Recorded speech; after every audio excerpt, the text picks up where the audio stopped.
The fool hath said in his heart, There is no God. They are corrupt, they have done abominable works. There is none that doeth good. The Lord looked down from heaven upon the children of men, to see if there were any that did understand, and seek God. They are all gone aside. They are altogether become filthy. There is none that doeth good. No, not one. Have all the workers of iniquity no knowledge? Who eat up my people, as they eat bread, and call not upon the Lord?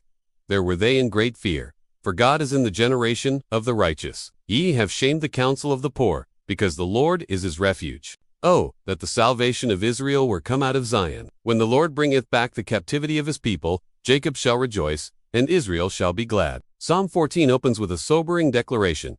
The fool says, in his heart, There is no God. This is not a casual observation. It's a divine diagnosis of the spiritual state of those who reject God not necessarily out loud, but deep within their hearts. In the Hebrew language, the word fool doesn't mean someone lacking intelligence. It refers to someone who is morally bankrupt, who denies God's existence or authority in their life. David, the psalmist, is describing a society where denial of God leads to widespread corruption. He writes, They are corrupt, they have done abominable works. There is none who does good. This echoes the truth found in Romans 3, where Paul writes, There is no one righteous, not even one. Psalm 14 is not just a critique of atheism, it's a picture of human depravity without God-esque. Then David paints a dramatic image.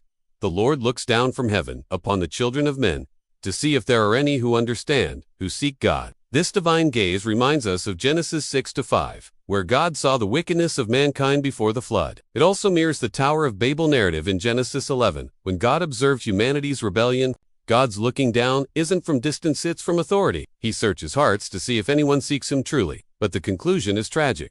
They have all turned aside. They have together become corrupt. There is none who does good. No, not one. It's a sweeping judgment. Humanity, apart from God, chooses its own way. Like sheep going astray, people pursue selfishness, injustice, and spiritual blindness. This idea carries into Isaiah 53-6, which says, All we like sheep have gone astray. David then asks a rhetorical question.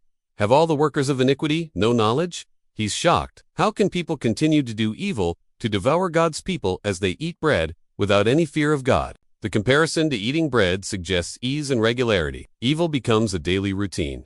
Oppression becomes normalized. He continues, They do not call on the Lord. Here lies the root of their condition. The absence of prayer reflects the absence of relationship. Those who do not seek God walk in darkness. This calls to mind Jeremiah 2:32, where God asks, Can a virgin forget her ornaments, or a bride her attire? Yet my people have forgotten me, days without number. But then comes a turning point in verse 5. There they are in great fear, for God is with the generation of the righteous. Suddenly, fear strikes the wicked. Though they denied God, they cannot escape the reality of his presence. It reminds us of the moment in Daniel 5 when King Belshazzar sees the handwriting on the wall sudden fear in the face of divine intervention. David assures the faithful, You shame the counsel of the poor, but the Lord is his refuge. Even when the world mocks the faithful or disregards their values, God is their shelter. He protects the humble, the poor in spirit, and those who trust in him. This aligns with the teachings of Jesus in the Bejutzes. Blessed are the poor in spirit, for theirs is the kingdom of heaven. Then the psalm closes with a prophetic hope. Oh, that the salvation of Israel would come out of Zion. Here, David longs for a deliverer, a savior who will restore God's people. This is not only a cry for physical salvation, but also for spiritual renewal. Zion, the city of God, represents the place where God's rule is established. The final line declares, When the Lord brings back the captivity of his people, let Jacob rejoice, and Israel be glad. This verse foreshadows future deliverance both from exile and ultimately through the Messiah. It finds fulfillment in Jesus Christ, the one who brings salvation not only to Israel but to the whole world. So what does Psalm 14 teach us today? First, it reminds us that rejecting God begins in the heart. It's not always loud or confrontational. Sometimes it's a silent, quiet choice to ignore him. Second, it reveals the human condition. Without God, people become corrupt not just individually, but collectively. Third, it shows us that God sees everything. He searches for those who seek him sincerely. Fourth, it comforts us with the truth that God is with the righteous, even when they are few. Finally, Psalm 14 points us forward to the hope of redemption. Though people may deny God, though injustice may seem to prevail, God has not forgotten his people. He is their refuge.